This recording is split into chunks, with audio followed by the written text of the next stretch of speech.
This is the Resilient Schools podcast on the B Podcast Network. I am the creator, Jethro Jones.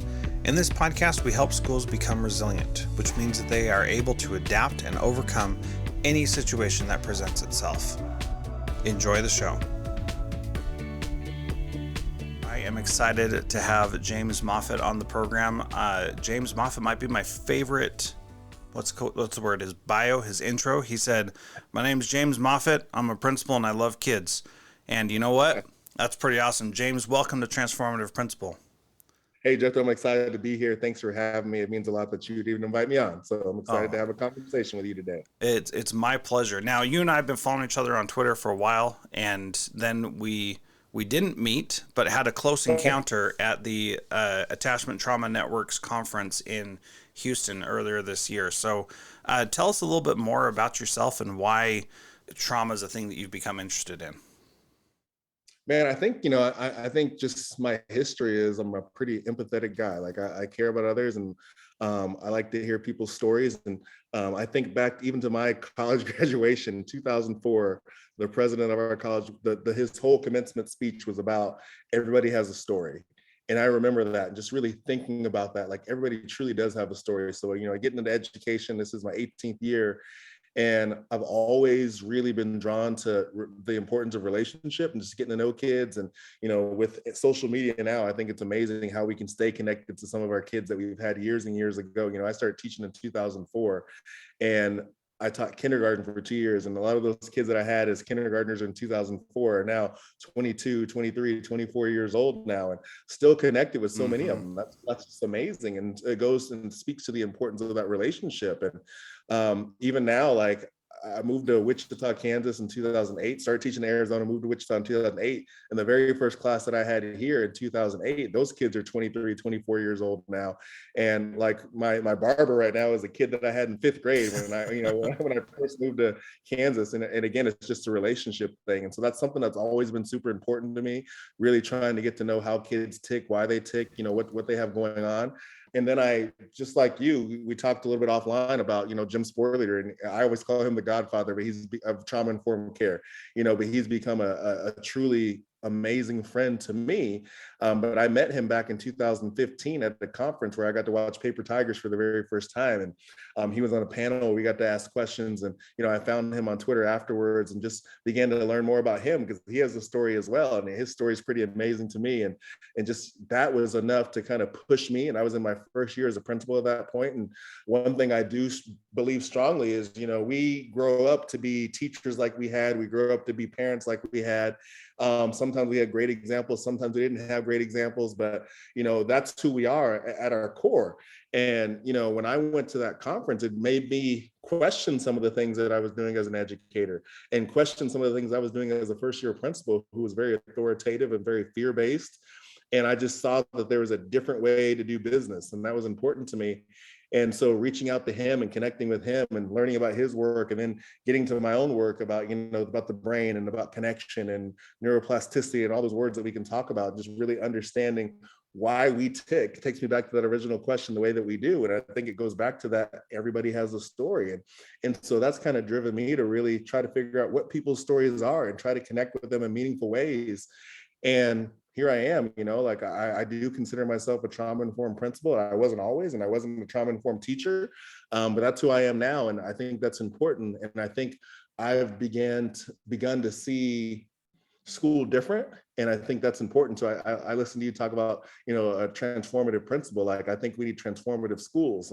Yeah. And I think it's time that we move past school as this business, that the way it's always been, that there are other options out there. There's other way to do business. There's other ways to connect kids and engage kids. And honestly, like, something that we should have been doing years and years ago that we haven't, and I think, COVID and things like that are going on right now kind of forced us into redesigning and being transformative leaders, and a little bit sooner than some of us wanted to. But I think it's a good thing. And I think our kids and our teachers and just education in general is reaping the benefits of that change. So, yeah, one of the things that I think is really powerful is that if you had been trying to be a transformative principal before the pandemic happened, you were better prepared for what happened. So we can call that a trauma-informed principle or a transformative principle or a resilient principle.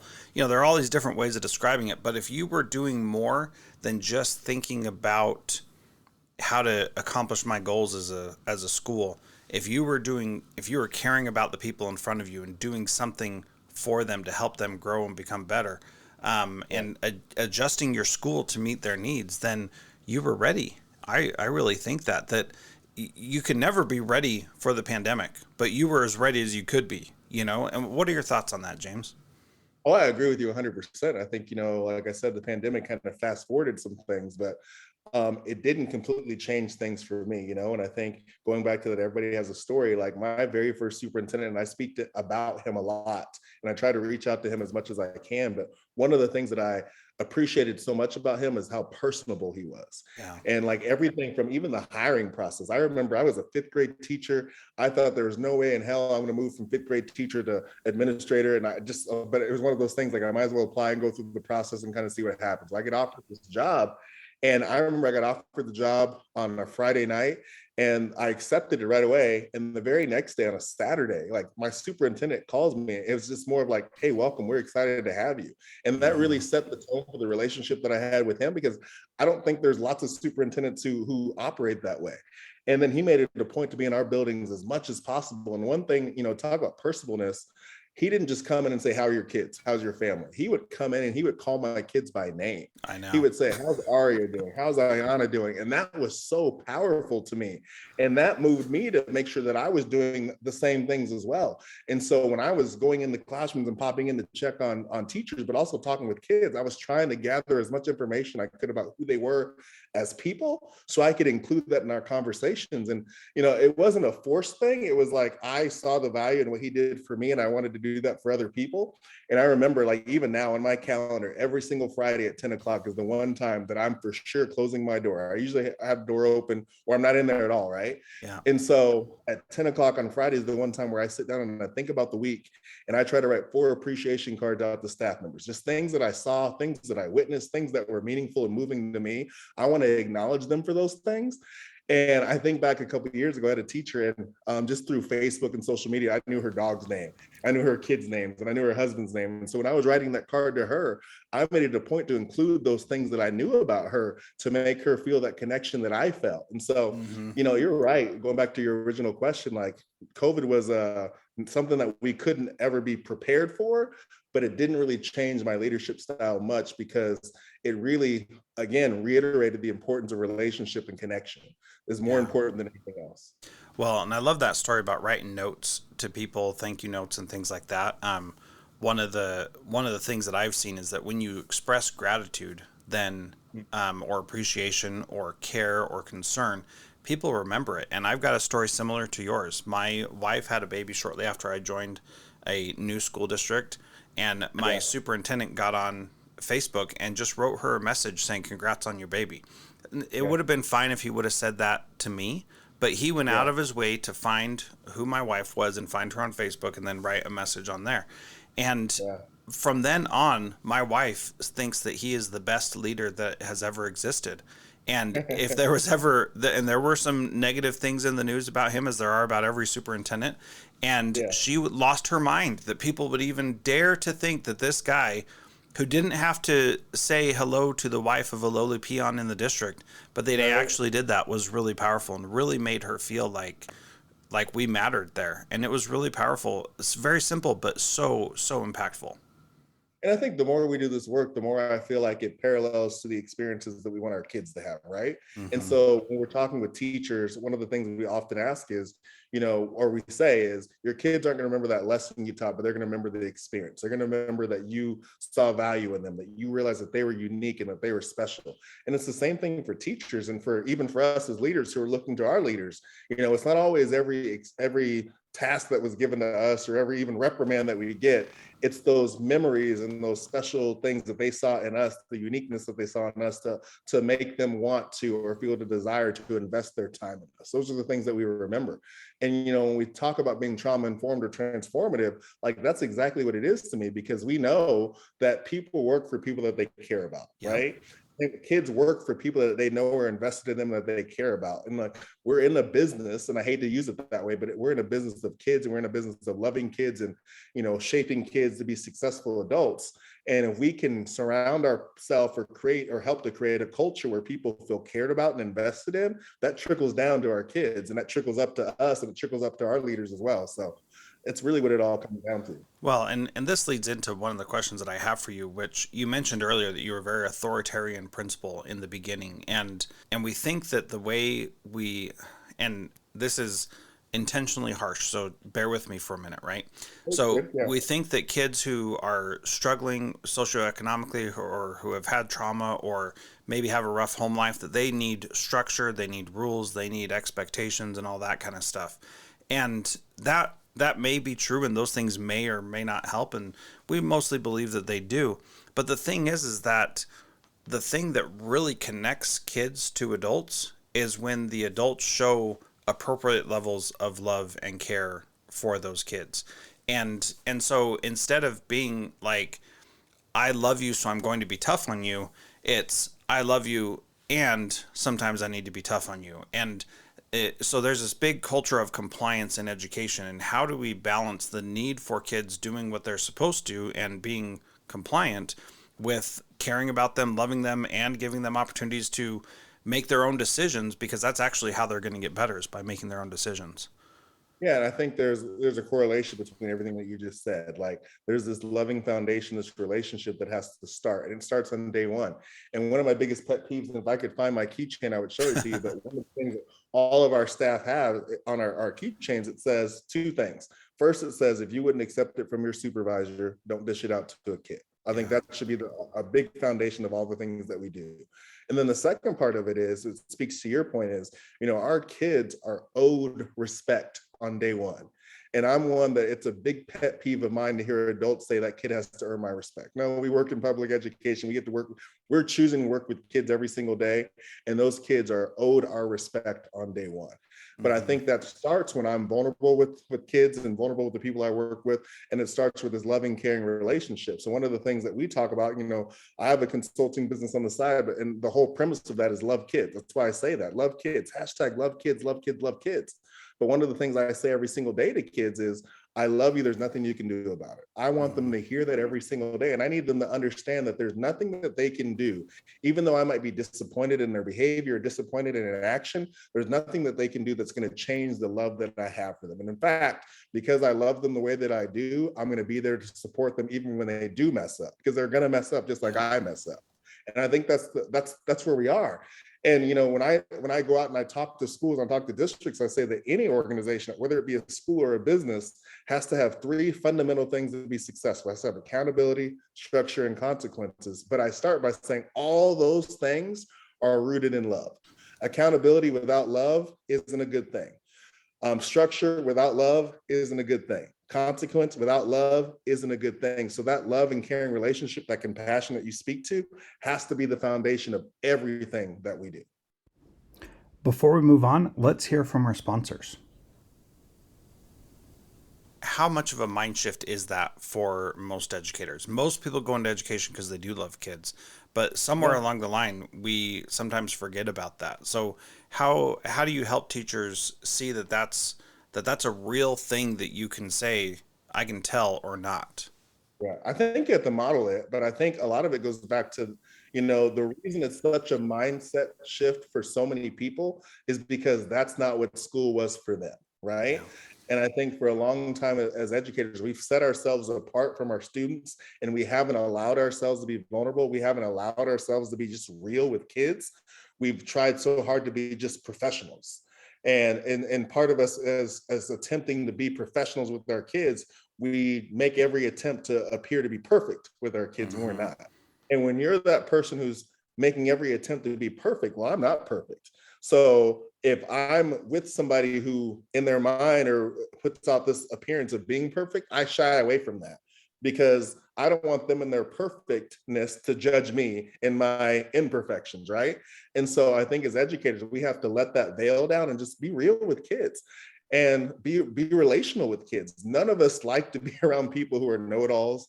None of us like to be around people who are judgmental. So why do we have teachers who act that way?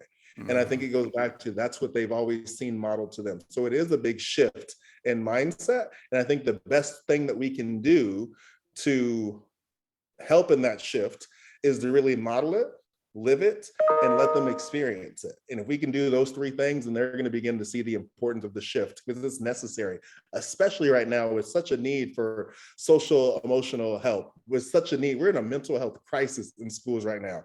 Like some days I go to work and there's times when I close my door and I'm in tears just thinking about what our kids are experiencing. And it's just so heartbreaking. And so how can we approach them in a loving way to help them through the things that they're going through right now? Yeah, that's really powerful. So you mentioned two things are on the keychain. One is if you wouldn't take it from your supervisors, don't dish it out to kids. Did you say what the second one was and I missed it? The second one is like our kids are owed our respect on day one. It's not something, in my opinion, that they have to earn it. Like they are owed our respect, our human decency on day one. Yeah, good. I'm glad that I went back to that, because that piece of owing them respect on day one, it's not something that anybody has to qualify for. And as you mentioned, it's not, you love the kids, doesn't matter what they do, and they can't control that. You can't control how I feel about you. I'm going to feel this way. And this is something that my wife and I have talked about a lot, especially lately with our kids, as they're becoming teenagers and starting to make other choices. They're going to do things that we don't agree with and that we haven't taught them to do. And they don't get to choose whether or not we love them. We love them, period, end of story. And so you can act in a certain way and it doesn't matter. I'm still going to love you. And which means, one, you can't do anything so bad that I won't love you. And two, you can't do anything to make me stop loving you. So if you're mad at me and you're trying to push away from me, it doesn't matter. I'm still going to love you. And those are going to be really hard because I do love you, but I'm still going to do it. And so that innate value of loving someone and respecting them on day one, how do you help people see that and cultivate that so that they actually believe it? Because I'd love to think that everybody does, but everybody doesn't believe that already. Yeah, and I think that's the unique thing. And the more I do this trauma-informed work, I'm moving in this direction. And how do I help schools? Teachers innately are very black and white. They want to see a structure to everything that they do. Like when this happens, this is the next thing. When this happens, this is what's next. And so why they have a difficult time with trauma-informed care is, in my opinion, trauma-informed care is living in the gray. Mm-hmm. Like we have to live in the gray. There is no if-then statements that are perfect and tied up in these pretty bows. It doesn't work like that. And so I have to be relational to get to know those students, to know this is what they're experiencing. This is what they're going through that's led to this point. And so my response to that behavior is taking into consideration everything that's going on, not to show pity or permissiveness, because I don't want to get mixed up in that. Like that's not, and I think some people get mixed up there. Like I'm not going to have a response because I have pity for them, or I'm not going to have a response because there's this permissiveness in me because I see the things that they're going through. No, it's taking into account the things that they're going through so I can help them work through it. And so I think until we can get teachers to feel that, and I don't mean that in a negative way, I mean feel that, you're black and white until it applies to you. And so putting them in situations, sometimes just in conversation, where I say, and this is one of the questions I ask in every training I've ever been in, if you're on a staff and you come in late for a training, and my response to a meeting, and my response is, what, because Jethro came in late, I'm going to dock everybody's pay. Yeah. Like, because that's what we do. We're going to dock everybody's pay because you came in late. And I've asked at this point, thousands and thousands of educators, would they be okay with that? And I've yet to have one who would say they'd be okay with that. Right. But then I say, now let's flip it. How often do we do things like that to kids? How often do we have that 1, 2, 3 kids in the back of the room who are frustrating me with their behavior? And my reaction, not my response to that, my reaction to that is a quick, we're not going outside for recess, or here's this extra assignment for everybody. Mm-hmm. And so it's that ground of taking into consideration what everybody's going through and having a response that meets the needs of individuals. And there's a big difference. Ginger Lumen works for ESDAC, which is an educational I know consortium. Ginger. She's great. She is. And one of the things that she challenged me on like 2 or 3 years ago, and she didn't even mean it in a negative way, but it really just, I've reflected on it since then. The difference between each and every, Yeah. just those two words, there's such a difference there, because what we're doing as educators, we're not doing something for everybody, and we are, but like, I want to do something for each kid as an individual. And it gets into that equity and fair equity and equal conversation. But like, what am I doing for each kid to have an impact? What am I doing for each kid to see them make growth? What am I doing for each kid so that I can have a lasting impact where they know that they're loved? So I think until we can get teachers in that vein of really sitting back and reflecting and thinking of things in those ways, we're going to go up against a brick wall. But that goes back to, I have to first be relational with them so that they feel that they can be vulnerable with me, and let that veil down just a little bit so they can begin to look at things different. Yeah. I love that question about how you treat people when they're tardy to a training or something. And Yeah. I had a teacher who was furious about her kids being late to class every day. And yet she would come late to faculty meeting every single day. And as much as I wanted to say, see, I didn't. Every time she came in, I just said, thanks for being here. I'm so glad you came. And that was it. And I said that sincerely from my heart, because that's what I truly felt. And then I would talk to her later, and I never brought this up because I didn't want to like put her in a position of, see, I'm doing it, why can't you? But every time I talked to her about her kids' tardies, she would be upset and say, this is so wrong, and they're not doing this right. And I would say, well, what is something you could say to help them feel like they are actually welcome in your classroom? And she could never figure it out. She could never make that connection. And I don't have any hard feelings towards her about this, but I was modeling it, and I was saying it, and then I was helping coach her up to that, and she could never get to that point on her own. And that's okay. But then the other aspect of that is that I would also, I don't believe that we should assign homework, period. I think it's unethical for educators to do that. And the way I would explain that, like what you said, is I would say, how would you feel if you were at work all day and then I gave you additional work to do at home that you had to complete by the next time you saw me? And every teacher says, well, I, one, already work at home a ton. And my response to that is, okay, what if I made you do additional work? Would you be happy with that? No, I definitely would not be. And so I always told my teachers, you are free to assign homework if that's what you feel like you need to do. But if there's ever a argument or a fight with a parent about homework, I'm going to side with the parents, because that is how I believe that they shouldn't have to do homework, and it should be something that we just don't do. If we can't do it in school, then we shouldn't be asking them to do it at home. And that, once you take that approach and put them in that position of feeling what somebody else is feeling, then it's a lot easier. So gaining that empathy of what somebody else is going through, I think, is a really powerful strategy to do. I'm sorry, but one thing you talked about, and it really it sticks out to me, and it's something I need to get back to. You know, you talked about like when somebody comes in late, what's your response to that? Is your response to make them feel bad, or is your response to make them feel welcome that they're there and excited about being there? And I think sometimes in education we get into this we're looking to have a big impacts. So we're looking to employ these huge initiatives that have these huge effects. And I think sometimes we get the power of the small things, the small day-to-day things that have lasting impact, sometimes longer than some of those huge initiatives. And so I think back to the first school I was a principal of, and we had this, one of our paraprofessionals, her name was Miss Julie. And Miss Julie was just one of those really personable people who could just had a relationship and a connection with everybody. And we altered some of her job descriptions. She's one of our special education pairs. That's what she did the majority of our day. But I said, these first 30 minutes of every single day, I need to change your job description just a little bit. And I said, the only thing I want you to do the first 30 minutes of every single day is to go into the office, get the attendance report from the day before, see all the kids that are absent. And I want you to spend the first 30 minutes of your day going to find all those kids. And I just want you to welcome them back to school. Just say, I'm glad that you're back. And then so the more she did that, you know, that job adapted some, and she worked with one of our fifth grade classes, and they were writing these little welcome back notes. And so when she was going to meet with these kids, she said, I'm so glad you're back at school today. And she would give them the welcome note. And that was one of those things. It was a minor tweak to a schedule, but like of all the things that we make lots of decisions and as administrators every day, right? And every year, that was the one that had such a lasting impact, not only on kids, but also on parents as well. I still have parents who find me and say, man, my kid noticed that you noticed that they weren't there at school that day. And they noticed that you sent somebody to welcome them back to school. That was powerful for them.